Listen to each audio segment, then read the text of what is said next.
ఆంధ్రప్రదేశ్ మాజీ ముఖ్యమంత్రి వైఎస్ఆర్సీపీ పార్టీ అధినేత జగన్మోహన్ రెడ్డి గారు ప్రజాక్షేత్రంలో విపరీతంగా క్రేజ్ సాధిస్తున్నారు.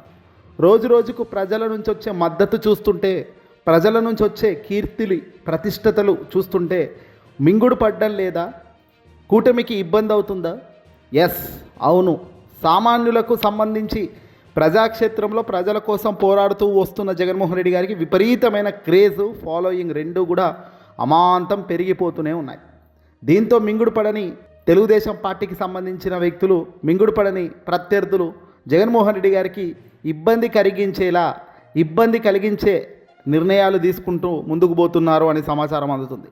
ఇక ఇందులో భాగంగానే తాజాగా జగన్మోహన్ రెడ్డి గారు పర్యటనకు వెళ్ళారు. ఆ పర్యటనలో తన పని ముగించుకొని బయటకు తిరిగి వచ్చే టైంలో పోలీసులు అలాగే సెక్యూరిటీ నిర్వర్తించిన తీరు పలు అనుమానాలకు తావితీస్తుంది.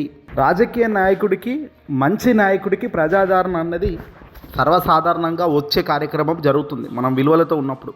ఇదిగో మాజీ ముఖ్యమంత్రిగా ఉన్న వైఎస్ఆర్సీపీ పార్టీ అధ్యక్షుడు జగన్మోహన్ రెడ్డి గారికి భద్రత కల్పించడంలో రాష్ట్ర ప్రభుత్వం, కూటమి సర్కార్ తీవ్ర నిర్లక్ష్యం ప్రదర్శిస్తుందనేదే తాజాగా బయటపడుతున్న అంశం.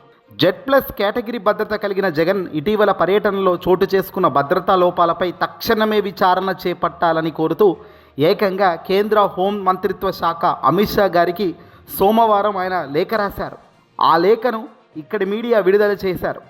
ఫిబ్రవరి 6న తాడేపల్లి నుంచి ఇబ్రహీంపట్నానికి మాజీ ముఖ్యమంత్రి జగన్ వెళ్లిన సందర్భంలో తీవ్ర స్థాయిలో భద్రతా లోపాలు కనిపించాయని లేఖలో పేర్కొన్నారు. సాధారణంగా కేవలం 22 కిలోమీటర్ల దూరం ఉన్న మార్గాన్ని పక్కన పెట్టి విజయవాడ పోలీస్ కమిషనర్ ఆధ్వర్యంలో దాదాపు 47 కిలోమీటర్ల పొడవైన ప్రత్యామ్నాయ మార్గాన్ని ఎలాంటి స్పష్టమైన కారణం లేకుండా కేవలం రూటు మ్యాప్ మార్చడం జరిగిందన్నారు. అధికారులు సూచించిన మార్గాన్ని అనుసరించిన తిరుగు ప్రయాణంలో మరింత ఆందోళనకర పరిస్థితులు నెలకొన్నాయన్న విషయాలను క్లుప్తంగా లేఖలో రాశారు. జగన్ ప్రాణానికే ముప్పు పట్టేలా వ్యవహరిస్తున్న ఈ తీరు మంచి తీరే కాదు అని ఖండించారు. భద్రతా బృందానికి కానీ, పార్టీ ప్రతినిధులకు కానీ ముందస్తు సమాచారమే ఇవ్వకుండా తిరుగు మార్గాన్ని ఆకస్మికంగా మార్చేశారు. అంటే తిరిగి వెళ్ళేటప్పుడు 22 కిలోమీటర్ల దూరంలో ఉన్న మార్గాన్ని కాకుండా 47 కిలోమీటర్ల దూరమైన పొడవైన ప్రత్యామ్నాయ మార్గాన్ని ఆ దారిలో జగన్ గారి వాహనాలను పంపించారు. ఆ మార్గం కూడా అత్యంత రద్దీగా ఉందట. ఆ మార్గం Z+ కేటగిరీ VVIPకి ఏమాత్రం అనుకూలం కాదట. దీన్ని ఏకంగా ఖండించిన వ్యక్తి వైసీపీ అధ్యక్షుడు వైఎస్ జగన్మోహన్ రెడ్డి గారి భద్రతకు సంబంధించి ఏకంగా వైసీపీ రాష్ట్ర కార్యదర్శి ప్రధాన కార్యదర్శి ఎమ్మెల్సీ రఘురామ్ గారు విమర్శలు చేస్తూ ఆయన ఏకంగా కేంద్ర హోంశాఖ మంత్రి అమిత్ షా గారికి లేఖ రాశారు. ఈ విధమైన అనూహ్య రూట్ మ్యాప్లు భద్రతా ప్రోటోకాల్స్ను బలహీనపరుస్తున్నాయని ఆయన స్పష్టం చేశారు. ఇలాంటి చర్యలు VVIP ప్రాణాలకు ముప్పు కలిగిస్తాయని ఆందోళన వ్యక్తం చేశారు ఆయన. ముందస్తు భద్రతా అంచనా లేకుండా, రాతపూర్వక సమాచారం లేకుండా తీసుకున్న ఈ నిర్ణయాలు చాలా పెద్ద ప్రమాదానికి దారితీసేవి కావా, తీవ్ర నిర్లక్ష్యానికి నిదర్శనం అనేవి కావా? ఈ ఒక్క ఘటన మాత్రమే కాదు, గతంలో కూడా జగన్ భద్రతలో పలు లోపాలు చోటు చేసుకున్నాయి అనేది అనేక లేఖల్లో కూడా గుర్తు చేసుకొచ్చిన విషయాన్ని ఆయన ప్రస్తావించారు. 2025 ఫిబ్రవరి 19న గుంటూరు మిర్చి యార్డును సందర్శించినప్పుడు పూర్తి స్థాయిలో Z+ భద్రత కల్పించలేదని, బాధ్యత వహించాల్సిన అధికారులు తమ వైఫల్యాలను కప్పిపుచ్చునేందుకు తప్పుడు కేసులు నమోదు చేశారని కూడా ఇక్కడ ఆరోపించారు. 2025 ఏప్రిల్ నెలలో శ్రీ సత్యసాయి జిల్లా రామగిరి పర్యటన సందర్భంగా కూడా తీవ్ర భద్రతా లోపాలు జరిగాయని పేర్కొన్నారు. హెలిప్యాడ్ వద్ద జరిగిన దాడులో హెలికాప్టర్ విండ్ షీల్డ్ దెబ్బతిని VVIP ప్రాణాలకు ప్రమాదం ఏర్పడిందన్నారు.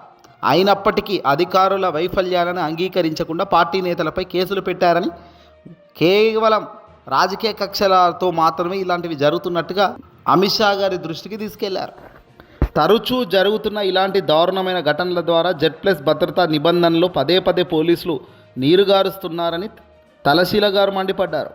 ఇది కేవలం ఒక వ్యక్తి భద్రతకు సంబంధించిన అంశం మాత్రమే కాదని, దేశవ్యాప్తంగా VIP భద్రతా వ్యవస్థ విశ్వసనీయతపై ప్రశ్నలు లేవనెత్తుతుందని పేర్కొన్నారు.